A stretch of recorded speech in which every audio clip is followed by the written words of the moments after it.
정청래 대표가 대통령한테 직접 사과해도 친명은 집권 야당이다라고 비난을 했습니다.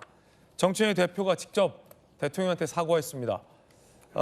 특검 인사 추천에 대해서 사과한 겁니다. 들어보시죠.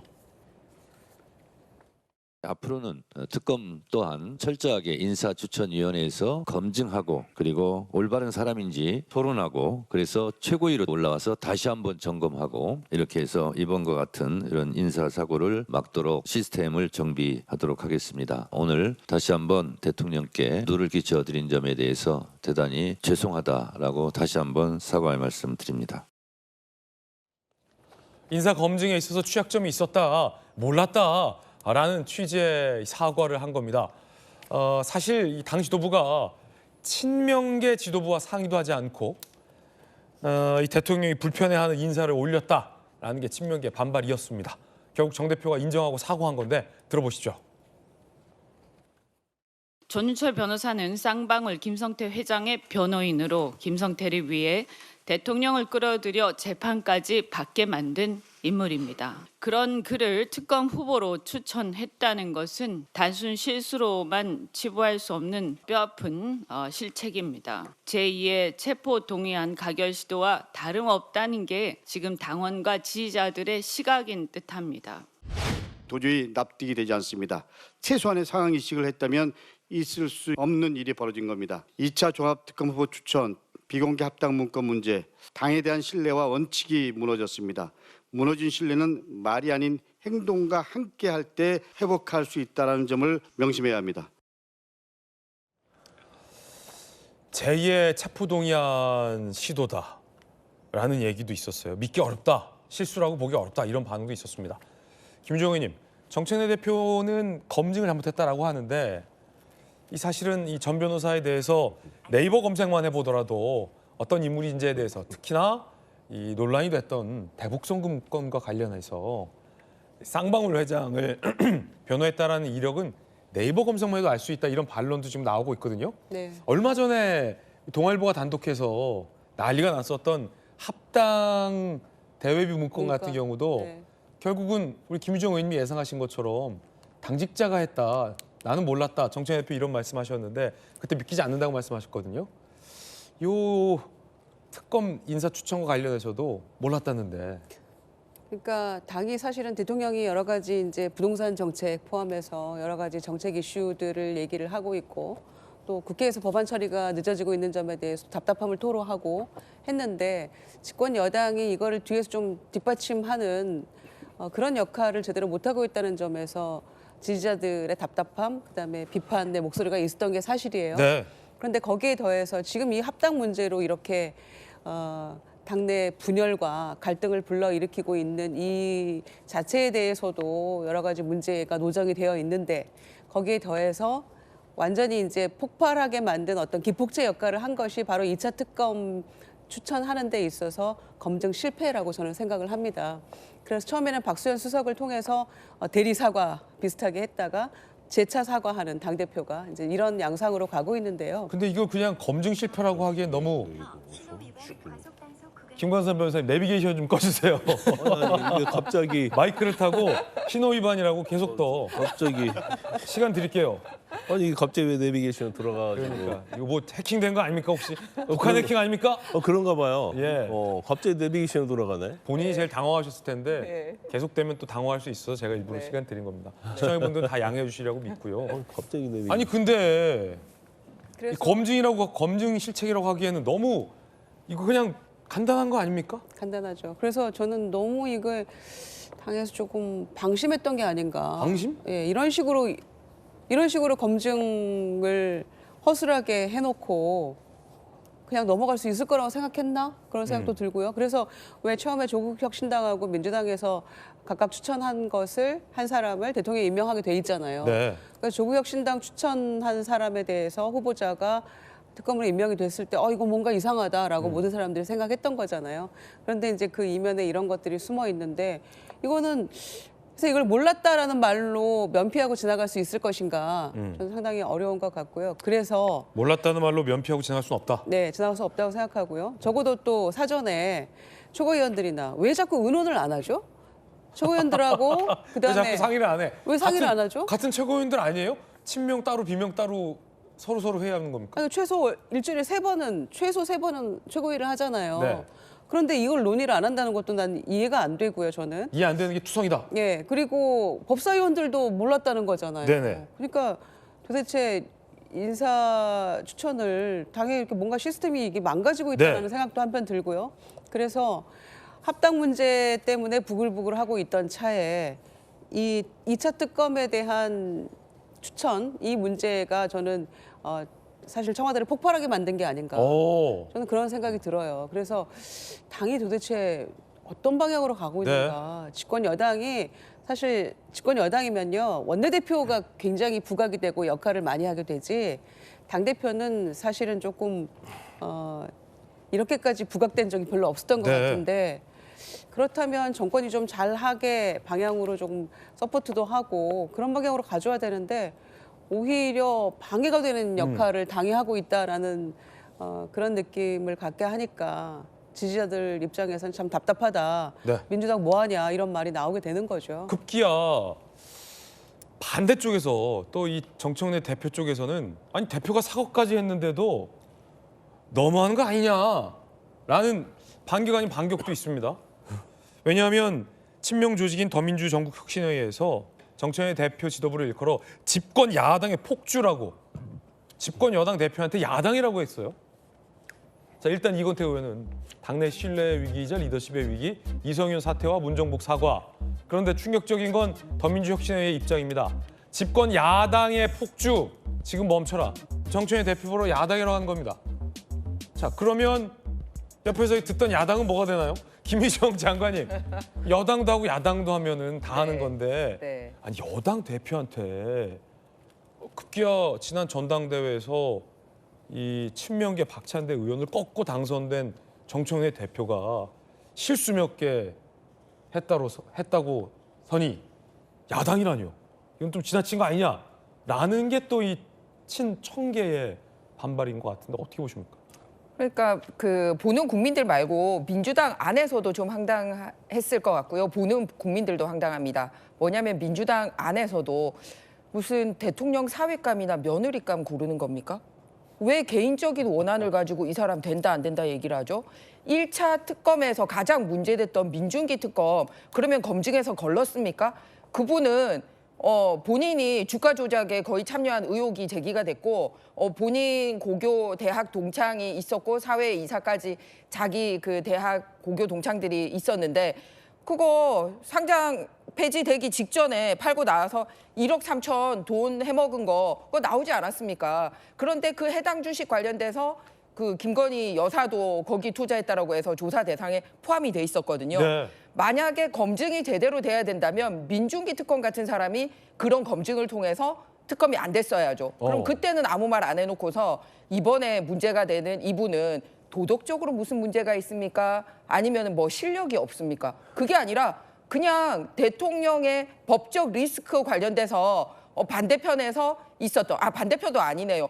공범의 변호사를 했다는 이유만으로 안 되는 거. 그러니까 사적으로 대통령이 뭐 자기 집안 며느리나 사익감 고를 때 그렇게 하는 건 이해가 되는데 아니 국정을 돌보면서 기준이 없이 이렇게 안 된다고 얘기를 하고 그랬더니 바로 민주당이 다른 사건이 있을 때는 한 번도 나서지 않다가 대변인이 나서서 사죄하고 대표가 나서서 사죄하고 이게 공익적인 활동이나 국정에 대한 인사를 보여주는 태도인지를 묻지 않을 수 없습니다. 거기에다가 멀쩡히 야당 있는데 야당이라고 하고 그러니까 또 하나는 뭐냐면요. 그러면 그 전에 그 대통령 관련된 재판 중에서도 이 대북 송금 관련된 재판에 관여됐던 사람이 아무도 지금 현재 국정 중심에 없으며 말이 나네요.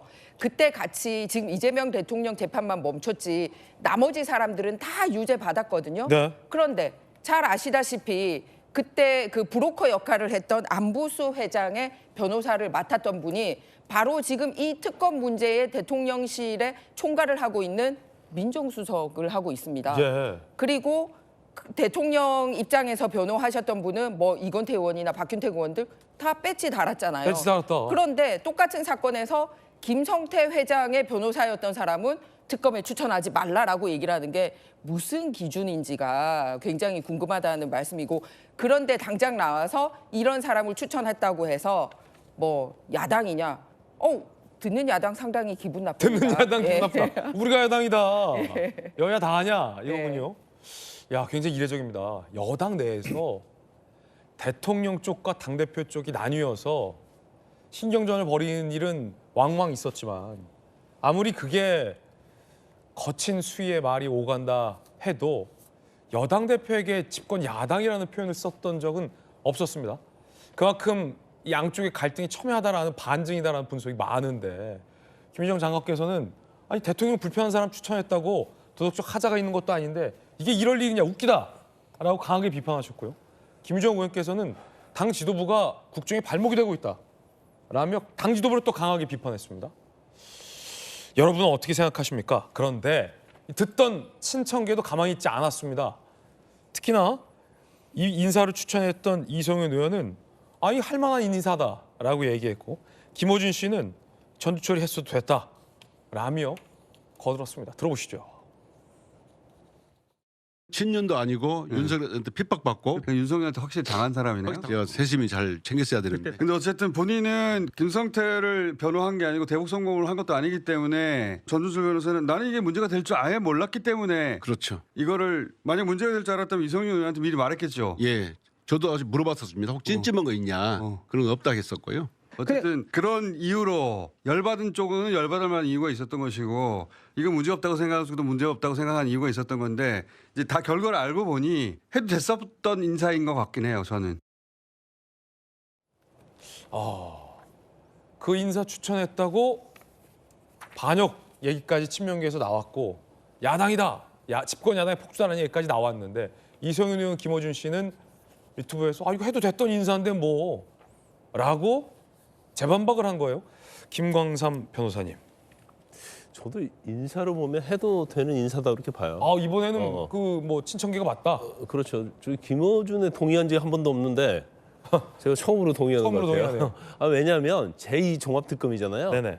이게 사실은 이재명 대통령과 아무 상관이 없어요. 그 제2종합특검이 사실 할 일도 없습니다. 근데 뭐 수사를 하다가 갑자기 이재명 대통령에게 칼을 들이밀을 일은 없을 것이다 이렇게 봐요. 그런데 지금 이게 사실은 이렇게 되리라고는 서곡이 있었죠. 일단 정청래 대표하고 박찬대가 치열하게 붙었잖아요. 당대표 네네. 때. 근데 결과적으로 그 당시에 이제 박찬대의 편을 어떻게 보면 이재명 대통령이 들어준 걸로 다 알려져 있잖아요. 근데 그런데도 불구하고 이걸 극복하고 정청래 대표가 됐단 말이에요. 뭐 얼마나 많이 앙금이 있겠습니까? 근데 정청래 대표는 대표 되고 나서도 계속 뭐라고 하냐면 대통령을 잘 모셔야 한다는 식으로 얘기를 하는데 하는 걸 보면 방향이 다른 방향으로 간단 말이에요. 뭐 그 정권 다 차치하고서라도 최근에 이제 검찰 폐지와 관련해 가지고 보안 수사권을 검찰에 죄한다고 청와대 입장이 그러잖아요. 보안 수사권. 그런데 대통령이 얘기했는데 그것도 명시적으로 얘기했거든요. 마이크 잡고 그걸 안 줬어요. 그다음에 합당 관련 문제도 계속 친명이랄지 뭐 국무총리 김민석 이런 사람들이 계속 안 된다는 식으로 얘기하는데 계속 당원 여론에 붙이겠다 이런 식으로 얘기하잖아요. 네네. 그런데 여기까지는 정청래 대표하고 대통령의 어떤 균형추가 제가 볼 때는 비슷했어요. 근데 이제 정청래 스타일의 이러한 어떤 정치 스타일이 이번에 발목을 잡힌 거죠.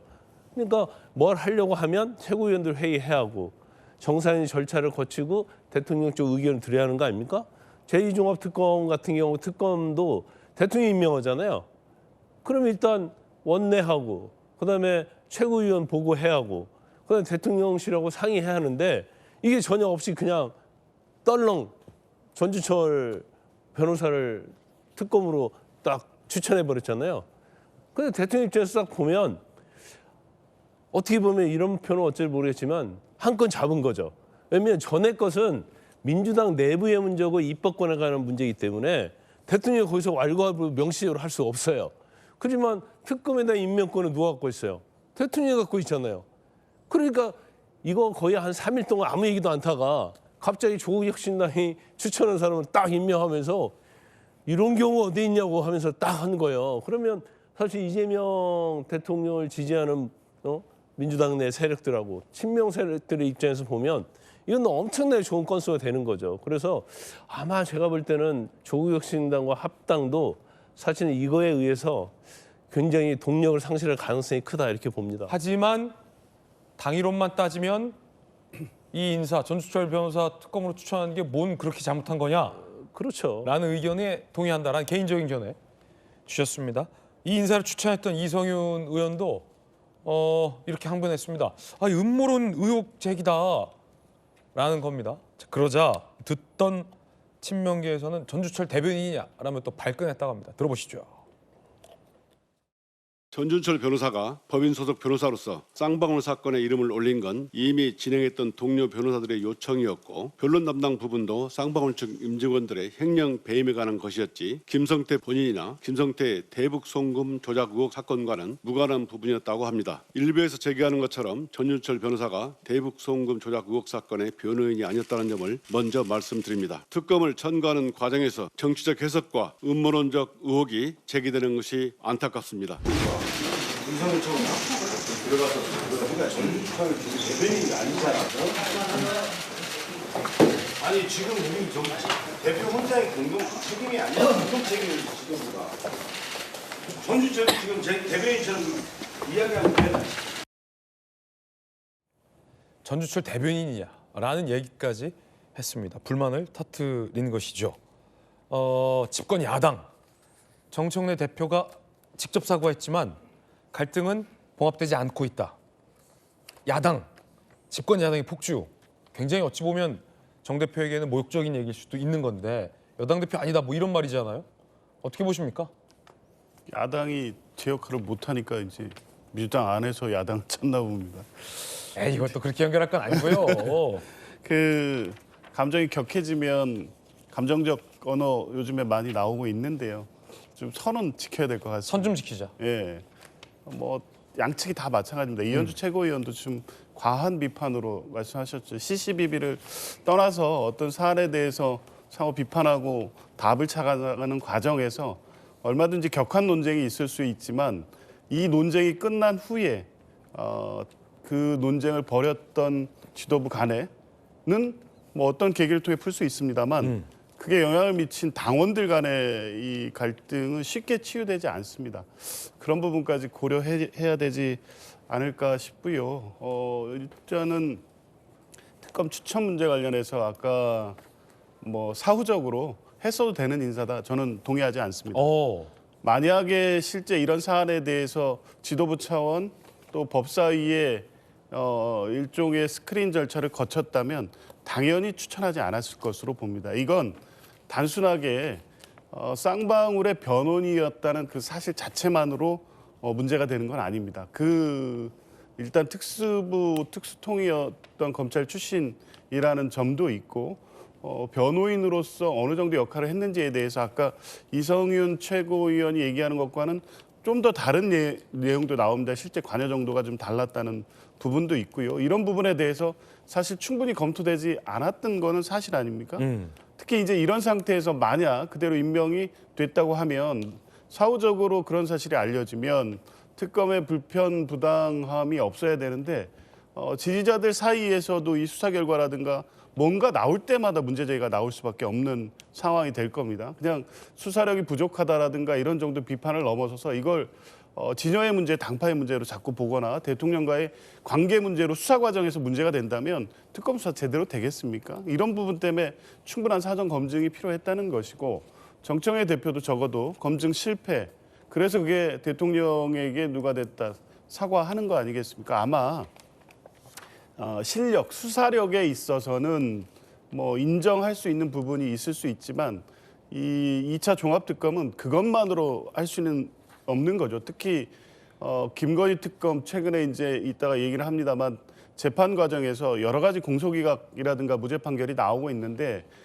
재판부에 이 납득할 수 없는 판단 부분도 분명히 있지만 특검 수사가 제대로 됐느냐, 그거는 수사력뿐만 아니라 민중기 특검 과정에서 있었던 이 일종의 파견 검사들의 태업이라든가 여러 가지 문제가 복합돼 있습니다. 2차 종합특검에서는 그런 일이 없어야 되거든요. 그러면 그런 싹이 될 수 있는 모든 요인을 다 배제할 수 있을 정도로 충분한 검토가 돼야 되고 특히 민주당 추천이기 때문에 그 이전 이 특검에서 있었던 여러 문제에 대해 종합적 검토가 있어야 되는데 그게 안 된 것이고 만약 이 문제가 사전에 스크린이 됐다면 저는 민주당에서 이분 추천하지 않았을 것 같습니다. 그런 측면에서 보면 비판 합당하고 그걸 수용하고 사전에 제대로 검증하지 못한 책임에 대해서 정청래 대표가 사과했고 청와대나 대통령에서도 이 인사 추천에 대해서 문제 제기는 분명히 있었지만 그렇다고 해서 그게 다른 의도를 가지고 대통령을 공격하거나 이후 특검 과정에서 다른 문제로 비화시킬 의도가 있었다고 볼 리는 없습니다. 실제 그렇지 않다고 하고요. 알겠습니다. 그러면 이 문제는 이렇게 정리될 수 있고 더 이상의 감정성 싸움이라든가 소모적 논쟁은 이제 끝내도 되지 않을까 싶습니다. 싸움은 여기서 멈춰야 된다. 여기서 더 이제 선 넘은 발언하면 안 된다. 라는 조기현 변호사 의견까지 전해드렸습니다.